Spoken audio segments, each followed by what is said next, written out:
absolutely true, but the problem with government is they will just tax us more. Silver could go to $1 million an ounce, and they're just going to take as much as they can from the population in two methods: the regular tax and inflation tax.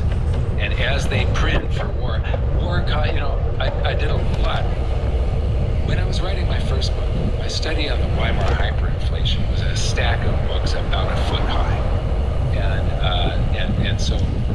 And I had assistants. I didn't read all of them. I'm dyslexic. They read them and they highlighted stuff for me to look at.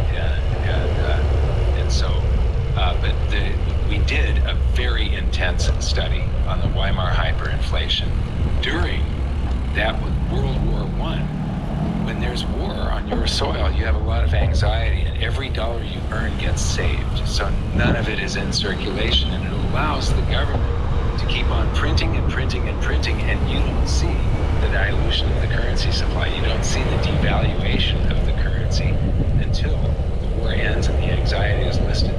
And the minute some of that currency comes out of hiding, and back then you would stick it under your mattress, not put it in the bank. But once it comes out from under the mattress, look out, you're in for a hyperinflation. And so, yes, it'll make war more expensive. But if we are having the population will start doing more saving, the velocity will slow down.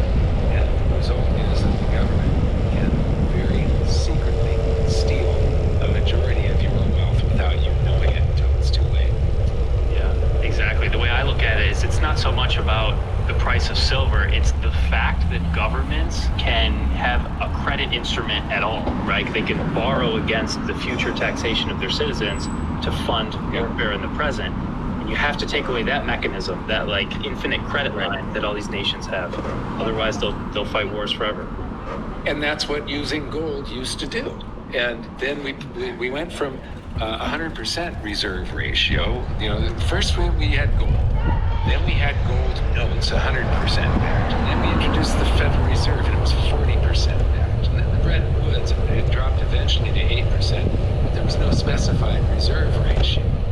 But gold standards opened the door for this scam to all happen again. And so I hope, and I can tell by what countries are doing around that we are headed to some sort of monetary system that has gold connected to it. Is it going to be another gold standard, or will the citizens of planet Earth wake up and say, no, we're going to use something real and that stores value?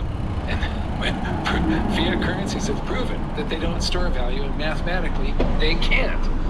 So exactly.